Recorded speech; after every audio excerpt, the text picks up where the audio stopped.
Ahojte, začína sa nová séria e-learningu. Tentokrát to bude o MP.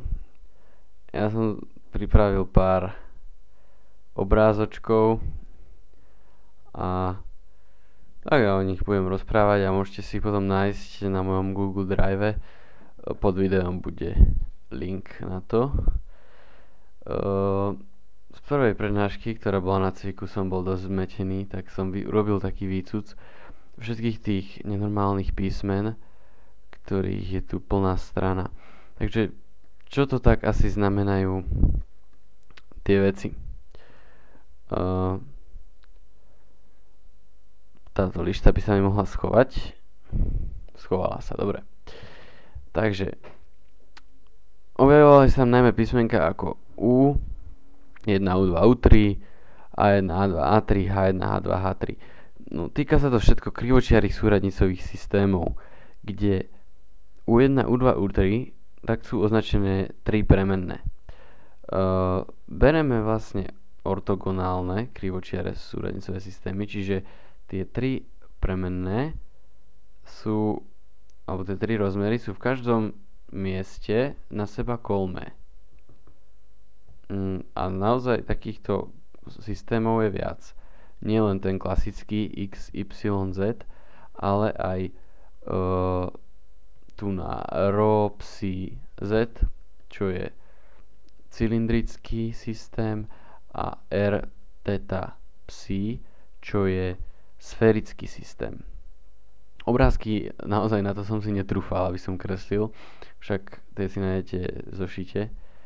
Takže toto je kartézsky, cylindrický a sférický. Takže takto sa označujú súradnice všeobecne účkami. Potom takisto sú tu jednotkové vektory.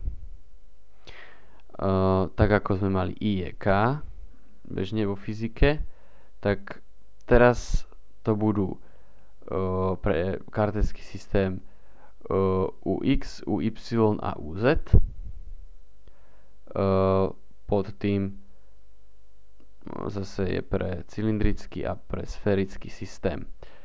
Tu je na obrázku napravo naznačená aj ortogonalita, čiže akým spôsobom sú tie veličiny umiestnené. Čiže tak, aby ten vektorový súčin jedného s druhým vždy dal tretí. Takže A1, A2, A3 sú jednotkové vektory. Čo tu je ďalej?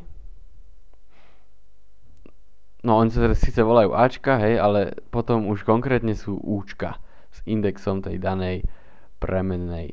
Ďalej sú tu metrické koeficienty, čo mne osobne dosť pripomína Jakobiány, ako som sa napísal, že neformálne ich môžeme nazvať Jakobiány medzi nami, dievčatami.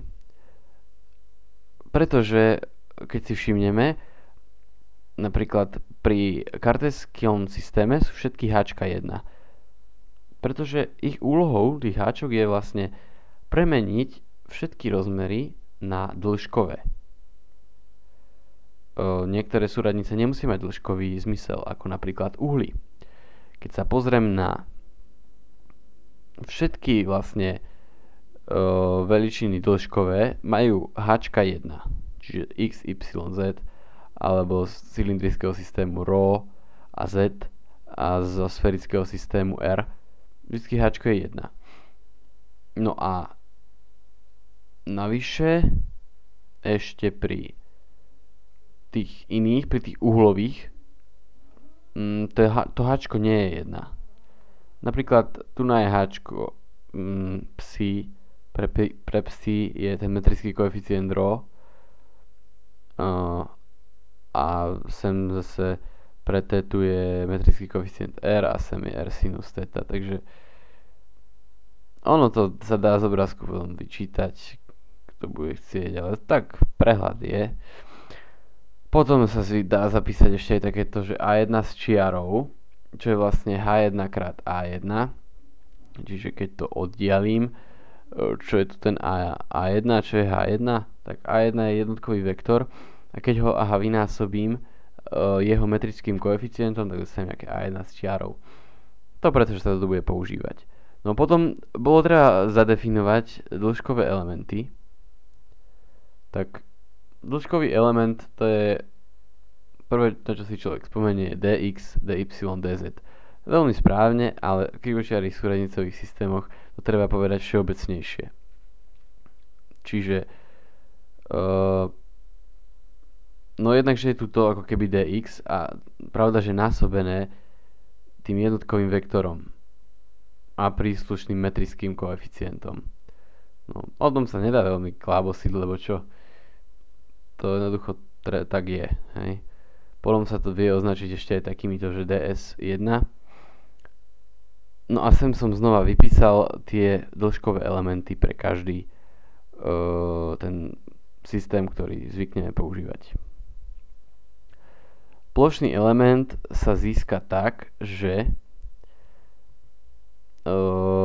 no teda, buď sa myslí plošným elementom len jedna stena tej kocky, čiže napríklad keď sa pozriem na tento obrázok, že niekto by mohol povedať, že plocha je len toto, že čo uzatvárajú tie vektory A1, A2. A ďalšia plocha by mohla byť, čo uzatvárajú ten vystupujúci vektor A3 s vektorom A2 alebo A3 s vektorom A1. Všetko sú to správne odpovede, ale ono ich v podstate treba sčítať. Ale v niektorých prípadoch sa používajú aj jednotlivo tieto.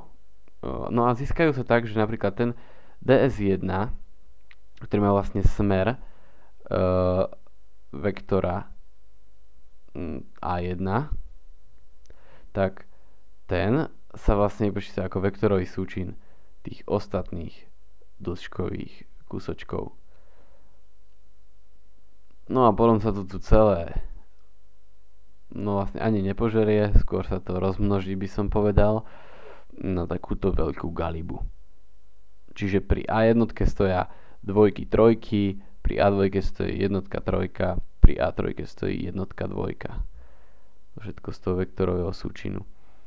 No, potom sú tu zase vyjadrené plošné elementy pre ďalšie systémy. No, pre najlepšiu predstavu je si to dobre ilustrovať práve na tom kartéskom a pri tých ostatných je to akýmsi spôsobom analogia. Takže takto to funguje. Ešte raz pripomínam, že ux, uy a uz sú jednotkové vektory i, k. No a objemový element sa získa tak, že sa jednoducho vynásobia. No a čo je tu vynásobené? Tak to je dobrá otázka. H1, H2, H3, DU1, DU2, DU3. Tak, no nie je to celkom tieto A1 s čiarou, lebo tam nie sú tie vektory, no. Opäť, keď chcem vedieť, čo to je, pozriem sa na kartézsky systém a hneď ma ťukne. Však dx, dy, dz. To sa skrýva za týmto zápisom. Lenže pre iné systémy tam ešte pribudnú tie háčka a potom je to ešte aj s takýmito tu okrasami. Potom je tu takáto vec, že ako z veličiny r spraviť dr. Hej. Že táto akože derivuje osobitne podľa každej veličiny. Takto parciálne sťaby a potom sa to vynásobí.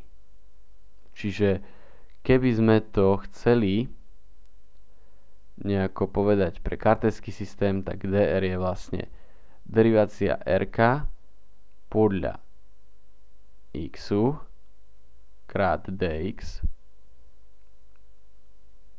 plus derivácia rk podľa y krát dy plus derivácia rk podľa zk krát dz. Takže takto.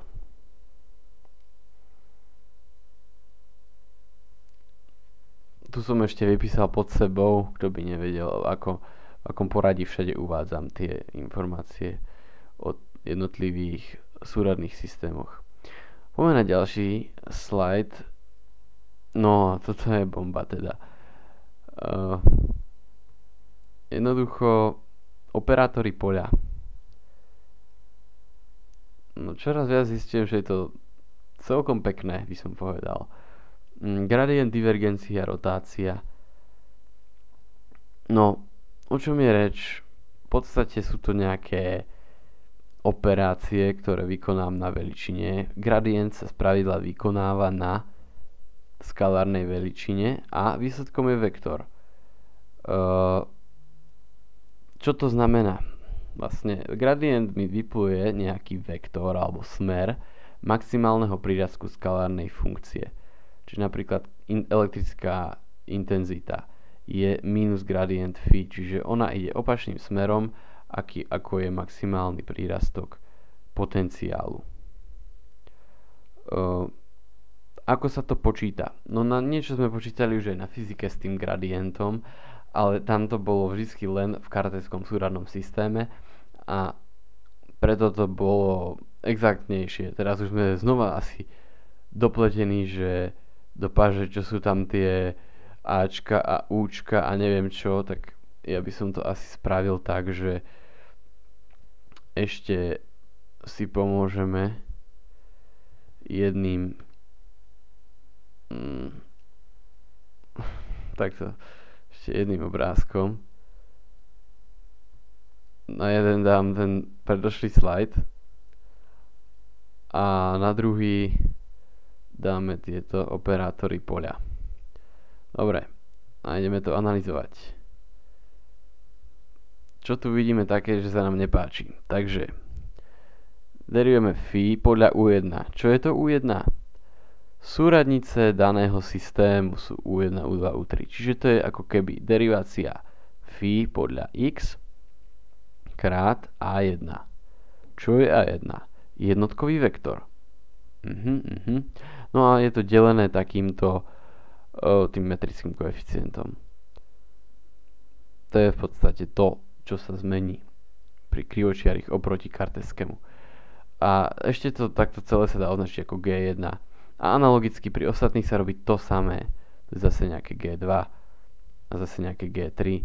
Že vždycky vydeliť metrickým koeficientom a derivovať veličinu podľa každej súradnice a násobiť jej jednotkovým vektorom. No, myslím si, že není o čom. Uvidíme na príklade. Divergencia. No, čo to, aký to má zase význam? Divergencia je ako keby hustota výtoku vektora cez uzavretú plochu. Tento pojem sa dosť ťažko chápe, čo je to hustota výtoku vektora, ale dobre sa na neho pozerá cez tento vzorec. Takto je divergencia definovaná. To, čo je nad tým, to je len to, že ako sa počíta. Takže, ako je definovaná? Divergencia A je limita. Teraz, toto je práve to, že výtok vektora cez danú plochu. Vidíte, toto je vlastne vektor, ako ide cez plochu.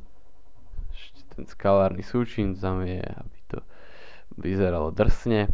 No a nakoniec sa to predelí objemom a to predelenie objemom je práve tá hustota, keď sa povie hustota. Čiže výtok vektora cez plochu a hustota kvôli tomu, že je to delené tým objemom. No a ako sa to počíta? Okrem div A to má aj zápis takýto, že toto nabla krát A. Už z tohto vidíme, že vlastne vektor skalárne s vektorom výsledok bude skalár. Najprv sa to predelí týmito metrickými koeficientami, potom sa to takto všemožne spak ruky derivuje a sčítuje. Takže čo už? Tieto ešte veci by som povedal, že čo je A1, A2, A3. To sú zložky tej veličiny. Že keby mám tu veličinu A, ktorá je vektor a každý vektor sa dá rozframforcovať na zložky a každá zložka vlastne násobí jednotkový vektor súradnice.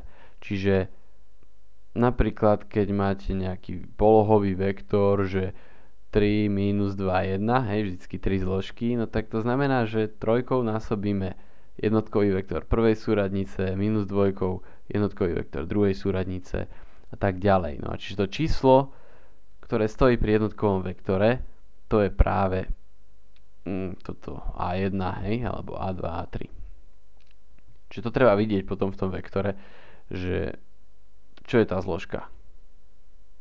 Môže sa stať, že ten vektor pôjde len v smere jedného jednotkového vektora. Čiže ostatné zložky budú celkom nulové. Bude aj taký príklad. Ďalej, rotácia. No, je napísané pri nej, že plošná hustota cirkulácie vektora po danej krivke. Tak to je síce pekné, ale je to dosť asi blbé. Tak pozrieme sa znova na definíciu. Čo sa tým myslí? Tak cirkuláciou vektora po danej krivke sa myslí takýto integrál. Veličina krát dls po uzavretej krivke ls. No, ja som sa už zamýšľal tak nad tým, že prečo všade tam ten blázon dáva tie indexy a milión indexov. Tuto musí byť L s indexom S, potom S s indexom L a tak ďalej. A zase pri objeme V musí byť index S a pri ploche S musí byť index V. No, dosť by som povedal, že redundantné, nedôležité informácie, ale potom som zistil pri jednom príklade, alebo neviem čo to bolo, že na čo to je. No, myslí sa tým to, že napríklad keď dám takúto dvojcu LS a SL ku sebe, to znamená, že tá plocha už je vlastne plocha, ktorú ohraničuje tá krivka LS. Čiže v takom sú vzťahu.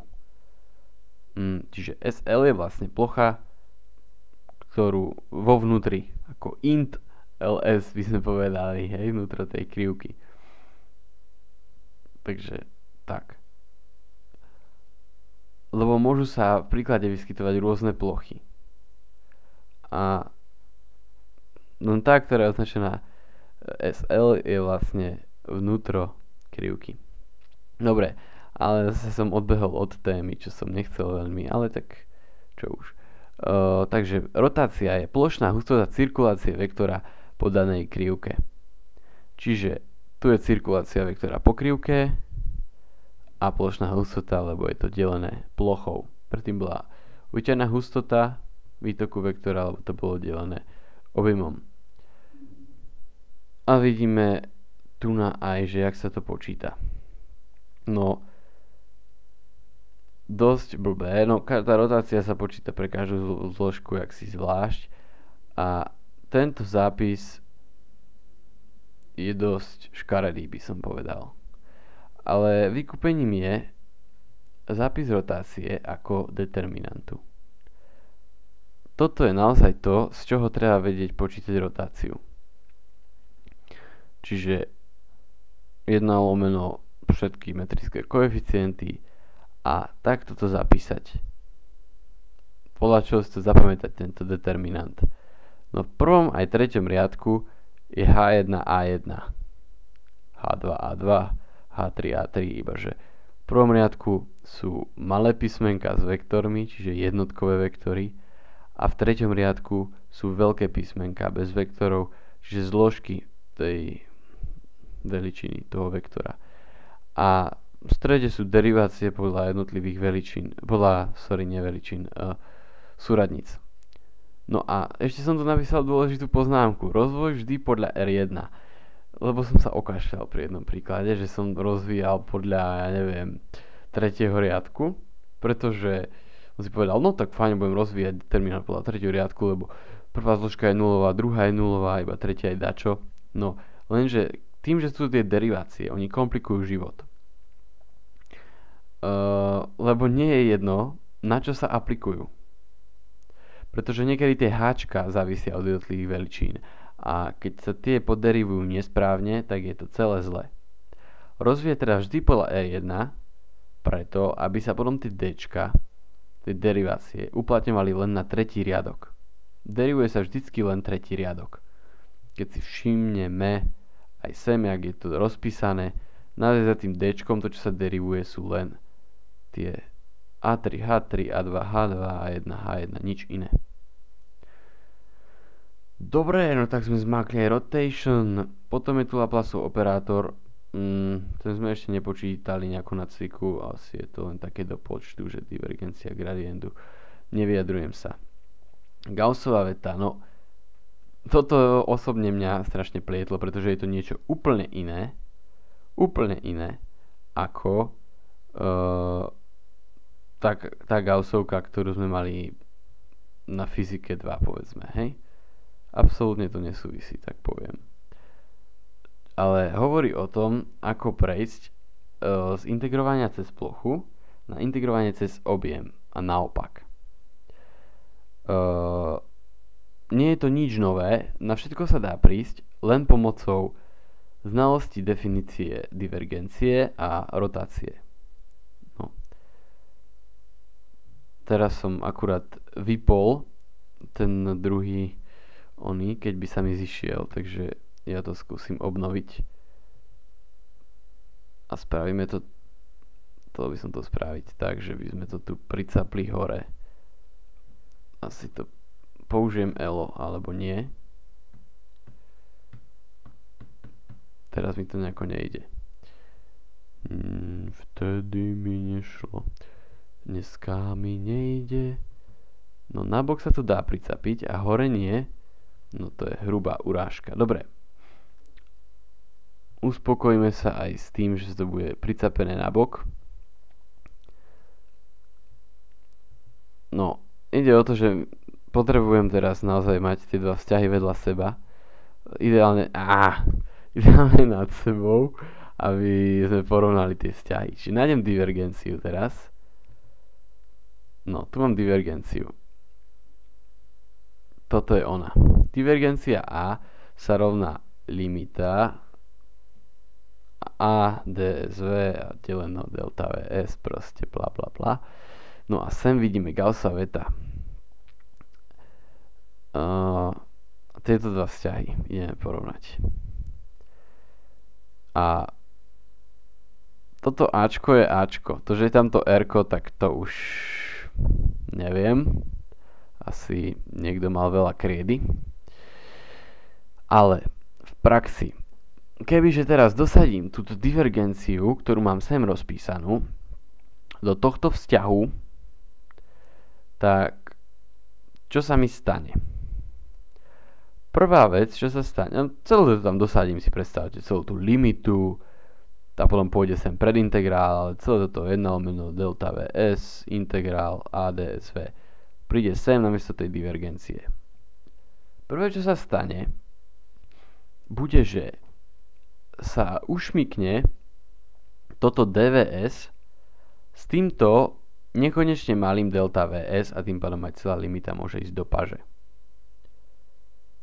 A už odrazu tam nemám integrál cez objem, ale ostane mi tam len tento integrálik a dsv.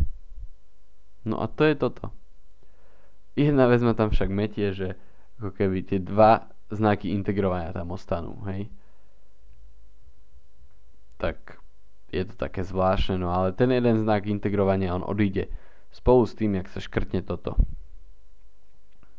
Takže tak. Stokesova veta. To je zase o rotácii, čiže nájdem sem rotáciu. Tá je definovaná takto.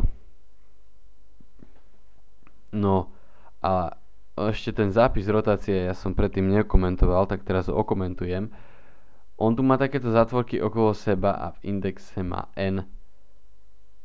No to je len rotácia podľa n-tej zložky. Aj sem to vidíme, hej? Rozpísané rotáciu A, prvá, druhá, tretia zložka. To n-ko to je presne to číselko. No ale v tom determinante je to už všetko dokopy. Z toho vylezie. Tu však, ale rotácia vlastne každá tá jedna zložka sa ráta ako limita a zase je to teda nejaká plošná hustota cirkulácie vektora po krivke. Toto už nedám vyššie, takže takto. Teraz zase zoberiem túto rotáciu, celú túto limitu a švacnem ju sem namiesto rod A. Čo sa stane? DSL a delta SL sa vyšmyknú a ostane mi tu len toto. Čo je presne to. Čiže toto je celá tá veda. Čiže úplná balada. Čiže toto nie sú žiadne vzťahy, že by to bolo, ja neviem, že ako počítať indukciu alebo intenzitu. To nie. Toto sú len všeobecné stále tie operátorové kidy. Gaussova a Stokesova veta. Čiže to nie sú fyzikálne, to sú matematické vety. Hej? Dobre. Kúkneme, čo tam máme ďalej. Príklady, no tak príklady sú veľmi fajn, podľa mňa. Pozrime sa na ten prvý. Ten sa ešte celkom dal. Tak, mali sme elektrický dipol a rátali sme od neho intenzitu. A rátali sme to v sferických súradniciach. No, najprv, ak sa umiestňuje dipol, no tak to sa dá na z-ovú os, plus Q, minus Q, rovnomerne. Vzdialenosť majú delta Z, tie dva náboje. A tejto sústave dvoch nábojov sa hovorí dipol. Označí sa takýmto vektorom P. No ale ja vlastne hľadám intenzitu v tomto vzdialenom bode P. Hej, sem je vyjadrené, že tá vzdialenosť je oveľa väčšia ako vzdialenosť týchto dvoch atómov. Čiže je to tzv. Ďaleké pole. Že tie dva atómy ako keby som považoval za jeden bod. A to je aj dôvod, prečo používame sferické súradnice. Pretože je vám jasné, že keď máte jeden atóm, alebo teda jeden náboj, tak to pole okolo neho bude práve tie plochy potenciálové, ekvipotenciálne plochy, čiže miesta s rovnakým potenciálom, to budú guľoplochy. To pole bude vlastne guľovo symetrické. Je to také logické, nie? Lebo tak každú tú malú vec, nepredstavujem si to ako kocku, ale ako guľu. Pretože na guľi máme konštantné vzdialenosti od stredu, nie na kocke. Takže preto použijeme sferické súradnice. Lebo ja si ich vlastne zjednoduším do jedného bodu. A použijeme pritom vzťah, ktorý bol daný pri tomto príklade, že toto je potenciál od elektrického dipólu, kde P je dipólový moment, ktorého veľkosť je náboj krát vzdialenosť tých dvoch atómov. No a pravda, že má aj smer. Tak ten sme označili jednotkovým vektorom v smere osy Z. Teraz sa to tam dosadilo celé. Vidíme, že niečo sa stalo. Čo sa stalo? No, namiesto skalárneho súčinu už sa tu vynásobili veľkosti, čiže Q, delta, Z a R, ktoré sa skrátilo, tu na R na tretiu, tu je už iba R na druhu, a krát kosinus θ, čo je definícia skalárneho súčinu veľkosti vektorov krát kosinus ich uhla. Aké boli teraz naše vektory? Bol to vektor R, tento, ktorý ide do priestoru ku tomu bodu P, a vektor UZ, čo je vlastne tento v smere osy Z. No a tento uhol nie je len taký obyčajný. To je samotný priestorový uhol θ, ktorý je aj súradnicou v sferických tých súradniciach. Hej? Tak. To nám ohromne hrá do karát. Teraz som vlastne od tohto miesta povedal, že idem používať sferické súradnice R, θ, psi, kde R je vzdialenosť od stredu ku tomu bodu Theta je priestorový uhol medzi osou Z v kartéskom systéme a polohovým vektorom. A psi je tzv. Azimutálny uhol od osy X až ku tomu kolnému priemetu, môžeme povedať, do tej roviny XY. Hej, to je taký ten rovinný uhol. Tu sme si zopakovane napísali, aké sú metrické koeficienty pri týchto súradniciach. No a ide sa na vec. Vlastne som zabudol povedať, čo sa počíta. Ale možno som to spomenul, že počítame intenzitu. A počítali sme ju čím? Gradientom. V akých súradniciach? Sferických. Čiže S sa rovná minus gradient phi. Neviem, či som sa teraz sem nepohnojil, lebo toto je čisto iba gradient.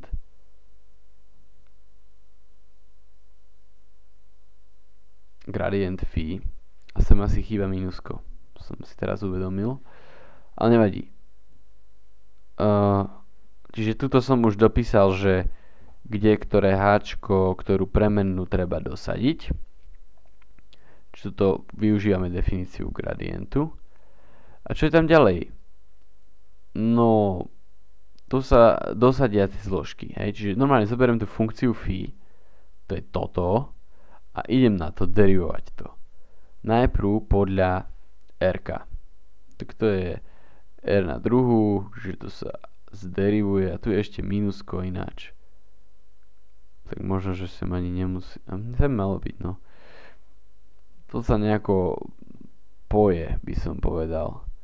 Že r na minus druhú to bude ako minus 2 krát r na minus 1 lomeno r na tretiu. Konštanty ostávajú. A to mínusko sa s týmto mínuskom pojedlo. A zase to isté pri druhej súradnici. Teraz podľa theta. Podľa theta máme tu kosinus, všetko ostatné sú konštanty. Derivácia kosinu je minus sinus. Takže zase minus sinus. Toto mínusko s týmto mínuskom sa mali pojesť a teraz si nie som istý, či som to dobre doriešil, lebo teraz sa mi zdá, že tam až nejako 3 mínuska boli. No, tak možno, že tu nám malo byť mínus. A 0 je tu preto. Prečo? Pretože derivácia podľa psi je nulová, pretože v tomto vzorci nevystupuje žiadne psi. Nezáleží na psi. Čo je celkom logické, je mi jedno, či sa pozerám na ten dipol od chrbta, alebo z boku, alebo spredu. No, takto sme to každopádne vyrátali aj na cviku s týmito výsledkami, ale aj keď nezdá sa mi, sa priznám, že tu je teda e minus gradient phi, tu mali byť minus k všade. A ďalšia vec, že keď som to zderivoval, tu som derivoval tiež funkciu, ktorá má záporný predpis. Takýto.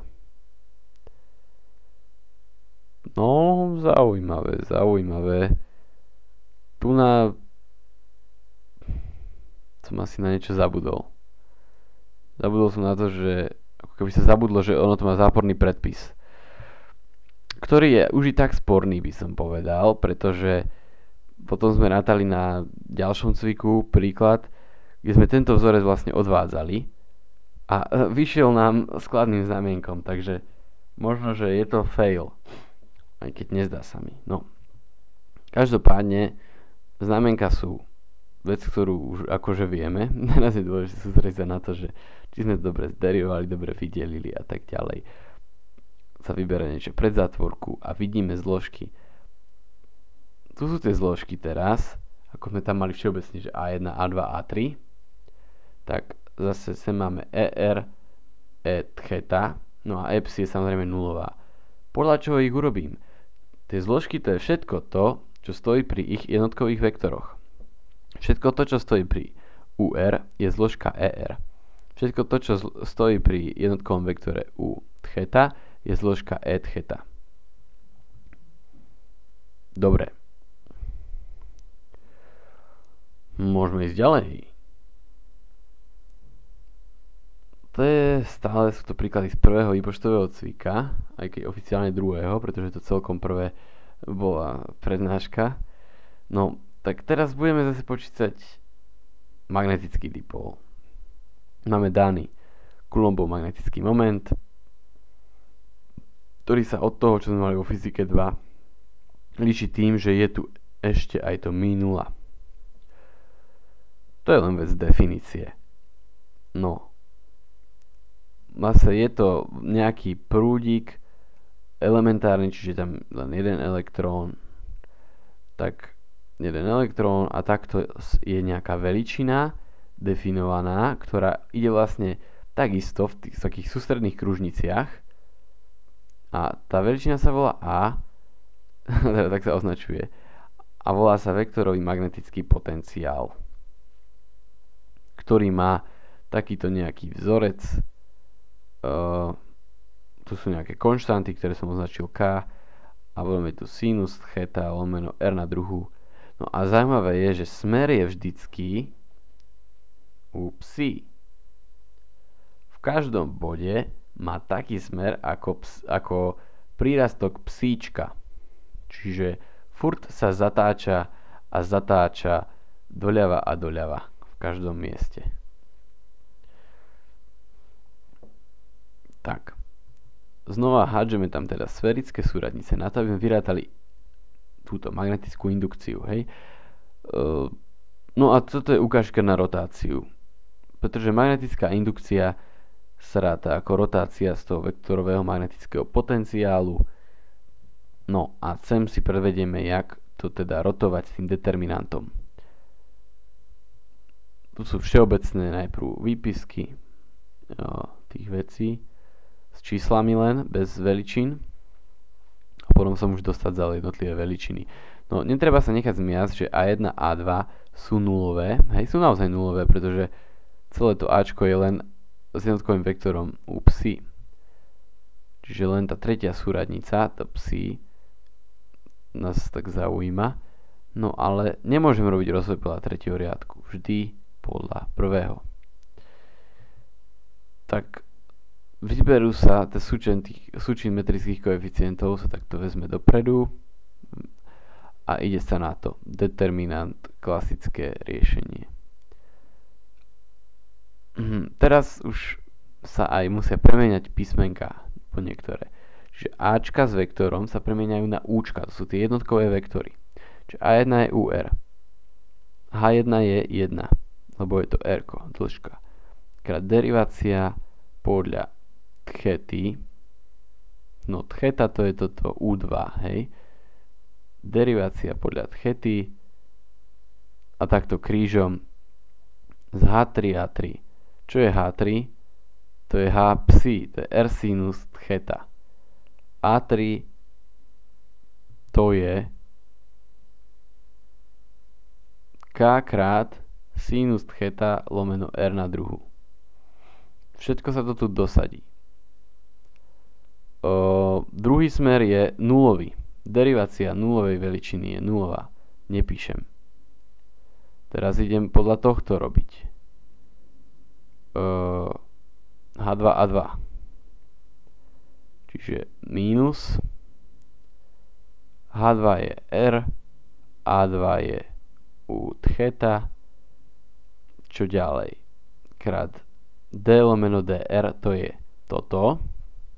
D lomeno D u1. A zase sa tam, čo sa ide derivovať? Tak H3 to je R sinus theta a A3 to je K krát sinus theta lomeno R na druhu. Ne, to je toto. No, a zase ostatné veci už sú totálne nulové. Aj ten druhý smer, aj keby, že idem podľa tretieho prvku v riadku, len toto všetko sú nuly. tak je dobre si ich tam dopredu naznačiť, potom nemusíme rozpisovať zbytočne nulové členy. Sem som rozpisoval len tie nenulové. Potom sa to celé zjednoduší, kačko ide pred zátvorku, tu je derivácia podľa tchety, násobená jednotkovým vektorom UR, potom je tu R. A sem je dôležité, pozrite sa napríklad, že to R nevošlo sem do tej zátvorky. Lebo tá zátvorka sa derivuje podľa R. Keby tam toto R prišlo, tak je to celé inak, než to má byť. Takže preto ten metrický koeficient jeden musí ostať pred zátvorkou a iný naopak ide, aby sa tam derivoval. Takže život je ťažký. Potom sa to celé zderivuje klasicky. Parciálne derivácie. Podľa tchety, podľa RK. No a vylezie z toho nejaká takáto induction. Celkom v pohode. Sinusy sa skrátia. RK idú pred zátvorku. Myslím si, že tam není nejaký veľký problém. Teraz sa už aj toto môže skrátiť po zderivovaní. Dobre, to bol druhý príklad, kde sme si ukázali rotation. No a ideme na tretí. Tento je taký, by som povedal, ukážkový v tom, že sa prebehnú všetky tie operácie, všetky tie operátory vektorového poľa. Že máme daný takýto vzťah pre gradient, normálne vzorcom. Keďže tu máme x, y, z, není čo riešiť. Riešime to, tak akže není, no. Je čo riešiť, ale je to vlastne to najjednoduchšom karteskom systéme. Prvá otázka je, že keď máme takto daný vzťah pre potenciál elektrického poľa, či to vôbec môže byť potenciál, tak niekto sa vyjadril, že rotácia E má byť nulová, aby to bol ten potenciál elektrického poľa. No, podľa Maxwellovej rovnice rotácia E má byť mínus derivácia magnetickej indukcie podľa času, tak tým sa asi myslí skôr, by som povedal, také elektrostatické pole. Hej. Asi v elektrostatickom poli má zmysel potenciál, inak ani nie. Takže preto rotácia Ečka je nulová, lebo asi aj tá časová zmena magnetickej indukcie je nulová. Takže robíme len rotáciu Ečka, ktoré si najprv musíme vypočítať gradientom, aby sme ho mohli rotovať. A keď sa zrotuje, zistíme, že všetko sa požerie a je to 0. Takže to skúste preveriť. Myslím, že je to v pohode. Ja osobne mám stále problém s tým minuskom, ktoré sem pre zatvorku občas nedám. Aj to som mal už celé naopak, ešte že mi Pali povedal. Takže minus gradient phi, nestačí spraviť len gradient z fička. Treba ešte zobrať záporne. Dobre, ďalší bod v tej úlohe je to, že máme bod v priestore, máme vypočítať potenciál, tak dosadím do vzorca. Mám vypočítať intenzitu, ale len veľkosť. Takže ako sa počíta veľkosť intenzity, keď ja viem vypočítať vektor však. Vektor, tu je. Dosadia sa x, y, z. Viem vektor. No ale veľkosť vektora tiež snáď vieme, jak sa počíta. To som to naznačil, že norma vektora, čiže veľkosť. No jednoducho odmocnina zložky na druhu. Není čo riešiť. Dokonca to vyšlo aj okrúhle číslo. No a teraz ešte niečo také divergentné. My sme mohli dať, že máme vypočítať objemovú hustotu náboja. Tak na toto slúži tretia Maxwellová rovnica, ktorú sme ešte oficiálne nemali do tohto momentu, ktorú my poznáme z fyziky 2 ako Gaussova veta. Sem už Gaussova veta znamená niečo úplne iné, aj keď vystupuje tam v Gaussovej vete takýto vlastne vektor cez plochu, tok vektora cez plochu. Hej. No ale tu nás sa to volá, tuším, Coulombov zákon. Alebo som zabil? Myslím, že tak nejako. Coulombov zákon. Hej. Tento asi mám na nejakom ďalšom. No, tu na je. Coulombov zákon. Takýto. Čiže to je to, čo sme poznali ako vo fyzike 2, že Gaussova veta. Tak. Ale inak je to tretia Maxwellová rovnica a to je spoločné pre všetky fyziky aj nefyziky. Čo sa s tým stane? No chceme vedieť to róčko, čiže objemovú hustotu náboja. Celé sa tam šmarí takáto fajná limetka a ona keď tam je, tak vlastne tu už vidíme definíciu divergencie. No, ukážem divergenciu. Divergencia je tuna. Limita 1 deleno objem veličina cez plochu. Presne to, čo tu je. Intenzita cez plochu predelená nejakým elementárnym objemom a to je divergencia. Čo sa stalo na druhej strane? Tam sme mali náboj, no a predelený objemom. No tak to je snáď jasné, že je to hustota náboja. Objemová hustota náboja. Tak áno, sem je to napísané, čiže divergencia E sa rovná ρ deleno epsilon 0, to je tretia Maxwellová rovnica. A už sa len počíta divergencia E podľa vzťahu, ktorý je aj tu uvedený. To je tento tu, nepekný. Nepekný naozaj. Ale tak môžeme si ho zopakovať, možno, že vďaka tomu, že si ho zopakujeme, tak si to lepšie zapamätáme. Čiže divergencia A je 1 lomeno H1, H2, H3 krát parciálne A1, H2, H3 deleno DU1 plus parciálne A2, H1, H3 z U2 plus parciálne A3, H1, H2 z U3. No, tak snáď to teraz budeme vedieť trošku lepšie ako predtým. No a potom, keď mám teda získanú tú divergenciu, už len dosadím sem, tu je ten vzorec, róčko je odtiaľ, epsilon 0 krát divergencia E, ešte tam dosadím aj súradnice bodu P, ktoré sú tu. Keď sa tam dosadí, nejako takto, čo sa tam dosádza? Iba y, minus 12 krát y je minus 2, 24 epsilon 0 mi to vyšlo. Takže tak.